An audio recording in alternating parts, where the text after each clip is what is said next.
My ex laughed about lying to steal my daughter. Her friend exposed her drunken plan in court. The judge's face froze when he heard it. Then she mentioned a secret scheme. I woke up to the best alarm clock a dad could ask for. My daughter, Emma, all of 5 years old, bounced onto my bed in our cozy Seattle apartment, her giggles filling the room. "Daddy, Daddy, wake up," she squealed, her tiny arms wrapping around me. It was her birthday, and her eyes sparkled with excitement. She'd been begging me for weeks to join her for a princess tea party, so I'd gone all out. I surprised her with an adult-sized princess costume, complete with a sparkly tiara. "What's this, Daddy?" she asked, her voice bubbling with curiosity. I grinned, pulling the pink frilly dress from the box. "Well, if I'm going to a princess tea party, I need to look the part, right?" Her face lit up like the 4th of July, and she practically shoved me into that dress herself, laughing the whole time. We set up a little table in our living room, draped with a pink tablecloth, and poured iced tea into tiny plastic cups. Emma giggled non-stop, declaring it the best birthday ever. I soaked in every second of her joy,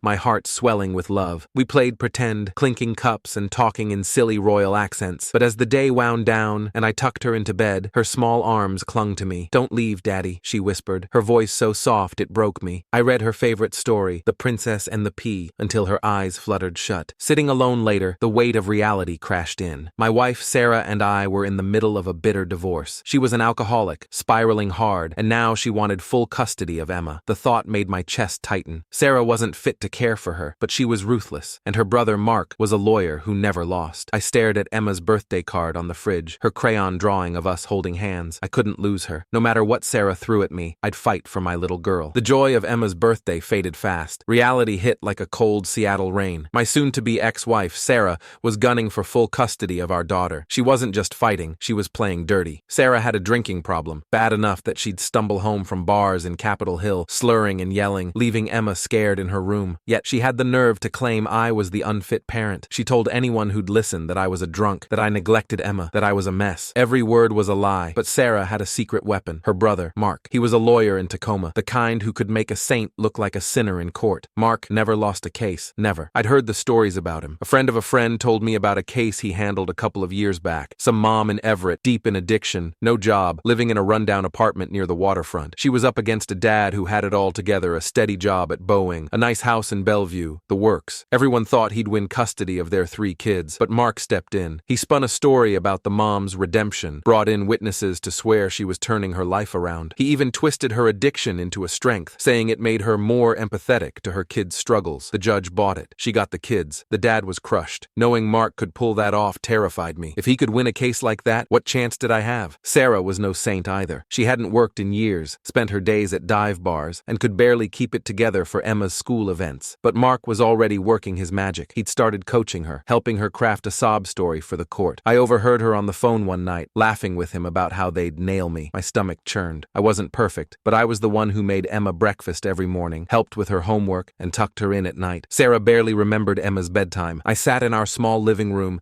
staring at the Space Needle in the distance, my mind racing. The custody hearing was looming, and I felt like I was walking into a trap. Mark's reputation hung over me like a dark cloud. I couldn't afford a fancy lawyer, just a guy from a small firm in Fremont who seemed honest but outmatched. I clutched a photo of Emma, her smile wide at last year's Pike Place market visit. Losing her wasn't an option. I'd fight with everything I had, even if it meant going up against Mark's tricks and Sarah's lies. For Emma, I'd face anything. The courtroom in downtown Seattle felt like a pressure cooker. I sat there, gripping the edge of my chair as Sarah took the stand. Her voice was steady, her eyes brimming with fake tears. She painted me as a monster. She told the judge I was a raging alcoholic, stumbling home every night, too drunk to care for Emma. She said I'd neglected our daughter, leaving her alone for hours while I was out partying. My jaw clenched. I hadn't touched a drink in years, not since Emma was born. I was the one who got up at 6 a.m. to make her pancakes, who drove her to school in Fremont every day. Sarah was the one who'd pass out on the couch, a bottle of cheap vodka by her side. But there she was, spinning lies like a pro, her words cutting deeper than any knife. Mark, her brother, was in his element. He paced the courtroom, his polished shoes clicking on the floor, tossing out accusations like grenades. He brought in witnesses, a neighbor from our old apartment in Ballard, a barista from a Capitol Hill cafe who claimed they'd seen me drunk, yelling at Sarah. I couldn't believe it. The neighbor barely knew me, and the barista? I'd maybe bought coffee from her twice. Mark twisted their stories,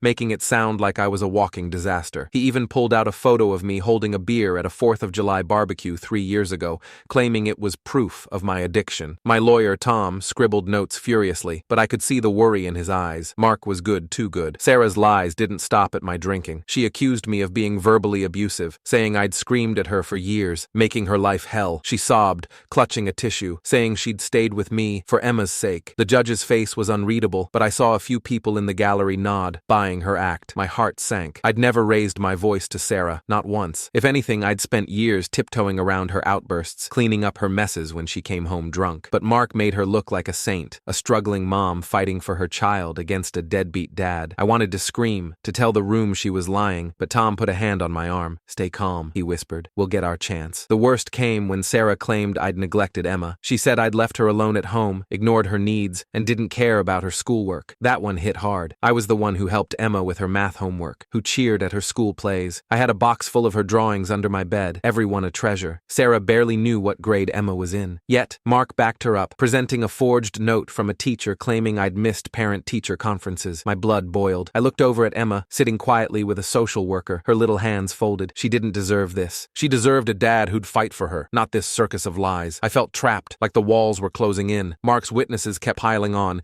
each one chipping away at my character. A co-worker of Sarah's claimed I'd shown up drunk to one of Emma's school events. A complete fabrication, but it stung. I started to wonder if the judge would believe them. Sarah's tears, Mark's slick arguments they were a perfect storm. I leaned over to Tom, my voice low. "They're burying me." He nodded, but his eyes were sharp. "We've got something," he said. "Just wait." I didn't know what he meant, but I clung to that sliver of hope. I had to. For Emma, I'd endure this nightmare. I'd fight until my last breath to keep her safe from Sarah's chaos. The air in the Seattle courtroom felt heavy, like the weight of every lie Sarah told was pressing down on me. I was losing hope, my hands sweaty as I watched Mark, her brother, spin his web of half-truths. Then the judge called Emma to the stand. My heart stopped. She was only 5, so small in her blue dress, her ponytail swinging as she walked up. I wanted to run to her, to shield her from this mess, but I could only watch. The judge's voice was gentle, asking her simple questions to ease her nerves. "What's your favorite thing to do with your dad?" he asked. Emma's face lit up, and my chest tightened with a mix of pride and fear. "I love my daddy," she said, her voice clear, echoing in the silent room. "He's the best daddy ever. He makes me pancakes with smiley faces. He reads me stories every night like The Princess and the Pea." She giggled, clutching the edge of the stand. "We have tea parties, and he wears a princess dress to make me laugh," the gallery murmured, a few people smiling. I felt tears prick my eyes. Emma's words were so pure, cutting through the fog of lies. The judge nodded, then asked about her mom. Emma's smile faded. "Mommy loves me," she said softly, "but she sleeps a lot. I try to wake her, but she gets mad. She doesn't play dolls with me. Daddy always plays." The room went still. Sarah shifted in her seat, her face pale. Mark's confident smirk faltered, just for a second. Emma's honesty was a light in the dark, exposing what Sarah tried to hide. The judge asked, "Who makes you feel safe, Emma?" She didn't hesitate. "Daddy," she said, looking right at me. "He never yells. He's always there." My throat closed up. I wanted to scoop her up and tell her how brave she was. The judge thanked her, and as she stepped down, she ran to me, wrapping her arms around my waist. I hugged her tight, whispering, "I'm so proud of you, sweetheart." That moment changed everything. Emma's words weren't just a child's ramble, they were truth, raw and undeniable. Even Mark couldn't twist them. The judge's face softened, and I saw a flicker of doubt in his eyes about Sarah's story. My lawyer, Tom, leaned over. "That's our turning point," he said quietly. I nodded, my heart pounding with hope for the first time in weeks. Emma's love, her trust in me, had cracked the facade Sarah and Mark built. I looked at my little girl, her hand in mine, and knew I'd do anything to keep her safe. Her voice had given me a fighting chance, and I wasn't about to waste it. Emma's words still echoed in the Seattle courtroom, her small voice lingering like a beacon of truth. I sat straighter, my heart pounding with new resolve. My lawyer, Tom, stood up, his face calm but determined. "Your Honor," he said, "we'd like to present evidence." The judge nodded, and I felt a spark of hope. Tom pulled out a USB drive, and my stomach churned with anticipation. I'd spent months recording calls with Sarah, not out of spite, but to protect Emma. Now, those recordings were our weapon. Tom played the first one. Sarah's voice filled the room,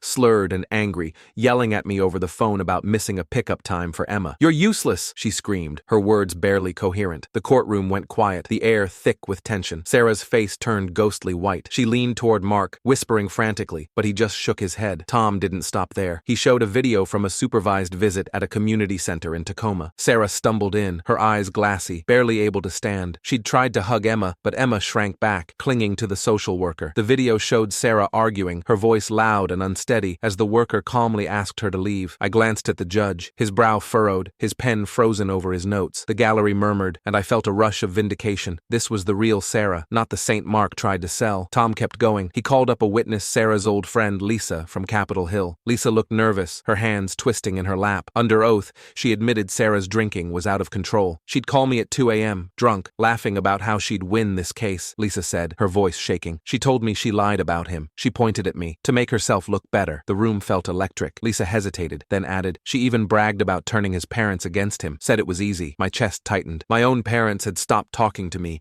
believing Sarah's lies. Hearing it laid bare hurt, but it also fueled my fire. Sarah couldn't sit still. She interrupted, her voice shrill. That's not true. She's lying. But her desperation only made her look worse. The judge banged his gavel, his face stern. Order, he snapped. Mark tried to salvage it, objecting, claiming the recordings were out of context, but his voice lacked its usual swagger. Tom pressed on, showing text messages Sarah sent me, threatening to ruin me if I fought her. The judge's eyes narrowed as he read them. Sarah's facade was crumbling, her lies unraveling like a cheap sweater. I looked at Sarah, her hands trembling as she tried to whisper to Mark again. For the first time, I saw fear in her eyes. She'd built this whole case on manipulation, but the truth was clawing its way out. Tom closed with a photo of Emma and me at a park in Fremont, laughing as we fed ducks. This is who he is, Tom said, pointing at me. A father who shows up every day for his daughter. The judge nodded slightly, and I felt a weight lift. Sarah's lies had been exposed, and Mark's tricks were losing their power. I gripped Emma's drawing in my pocket, a stick figure family. Just me and her. We were so close to winning this fight. I just had to hold on a little longer for her. The Seattle courtroom buzzed with tension as the judge called for a recess. I sat in the hallway, my hands shaking, staring at a photo of Emma on my phone, her smile bright from our last trip to Pike Place Market. Her words on the stand, the recordings, Lisa's testimony, they'd all hit hard. Sarah's lies were falling apart, but I couldn't shake the fear that Mark might still pull something off. Emma slipped her hand into mine, her tiny fingers warm. It's gonna be okay, Daddy, she said, echoing the words I'd told her 100 times. I hugged her close, her confidence giving me strength. She didn't understand the stakes, but she believed in me. That was enough. Back in the courtroom, the judge's face was stern as he addressed us. My heart pounded so loud I barely heard the gavel. He spoke slowly, acknowledging the emotional weight of the case. Then he turned to Sarah. The evidence shows a pattern of instability and dishonesty, he said, his voice firm. The recordings, the testimony, and the child's own words paint a clear picture. Sarah's face crumpled, her hands gripping the table. Mark sat frozen, his usual polish gone. The judge looked at me. It's evident that you've been a consistent, loving parent. For Emma's best interests, I award primary custody to you. The room erupted. Sarah screamed, "No, you can't do this!" Her voice cracked, raw with desperation. Mark tried to calm her, but she shoved him away, tears streaming down her face. The judge's gavel banged, demanding order. I barely heard it. Relief flooded me, so intense I felt dizzy. I knelt down as Emma ran to me, her arms wrapping around my neck. "We did it, Daddy," she whispered, her voice muffled against my shoulder. I hugged her tight, tears burning my eyes. "Yeah, sweetheart," I said, my voice breaking. "We're gonna be okay." Sarah's outburst continued as security escorted her out. I caught a glimpse of her face, pale, broken, a mix of anger and shame. Part of me felt a pang of pity. She was Emma's mom, after all, but I couldn't dwell on that. Emma was safe, with me, and that's what mattered. As we left the courthouse, the Seattle skyline glowed in the evening light. Emma held my hand, skipping a little, already talking about what we'd have for dinner. I smiled, the weight of months lifting off my shoulders. At home, I made her favorite mac and cheese with extra cheddar. She sat at our small kitchen table, drawing a picture of us as superheroes. "You're the strongest, Daddy," she said, her eyes serious. I laughed, ruffling her hair. I promised she'd still see her mom, but only when it was safe, with me there. She nodded, content, and went back to her crayons. For the first time in months, I breathed easy. We'd won, not just the case, but a future together. Winning custody was just the start. Life in our Seattle apartment settled into a new rhythm, one I'd fought so hard for. I took a leave from my job at a Fremont tech startup to focus on Emma. Those first weeks were all about her. We'd wake up early, make blueberry pancakes, and head to Green Lake Park for long walks. She'd run ahead, chasing ducks, her laughter echoing through the crisp morning air. I'd watch her, my heart full, knowing every second with her was worth the battle. Our evenings were quiet, reading Charlotte's Web on the couch, her head resting on my shoulder. Those moments felt like a gift, a chance to rebuild after the storm. Emma asked about Sarah one night, her voice small as we sat at our kitchen table. "Why doesn't Mommy want to be with us?" she said, her crayons pausing over a drawing. My throat tightened. How do you explain addiction to a 5-year-old? I took a deep breath. "Mommy loves you, Emma," I said gently. "But she's going through some tough stuff right now. She needs time to get better." Emma nodded, her face serious, then hugged me. "I'm glad you're my dad," she whispered. I held her close, my eyes stinging. I didn't have all the answers, but I had her trust, and that was enough. We built new routines. I'd drop her off at her elementary school in Ballard, cheering when she showed me her spelling tests. We'd spend weekends exploring Pike Place Market, buying fresh apples or watching the fish throwers. One Saturday, she grabbed my hand, pointing at a street musician. "Can we dance, Daddy?" she asked. So we did, twirling on the cobblestones, her giggles drawing smiles from passers-by. Life wasn't perfect. There were late bills, meals, long work calls when I went back to my job, and moments when Emma missed her mom. But we faced it together. I made sure she saw Sarah during supervised visits, always staying close to keep her safe. One evening, as we cuddled up watching Frozen on our old couch, Emma looked up at me, her eyes wide. "Are we gonna be okay forever?" she asked. I smiled, brushing a strand of hair from her face. "Forever and ever," I said. "We're a team, you and me." She grinned, snuggling closer. I thought about Sarah, hoping she'd find help, but my focus was Emma. She was thriving making friends, acing her school projects. Our little world felt solid, like the Space Needle standing tall against the rain. The hard days weren't gone, but we had each other. That was more than enough to keep us going.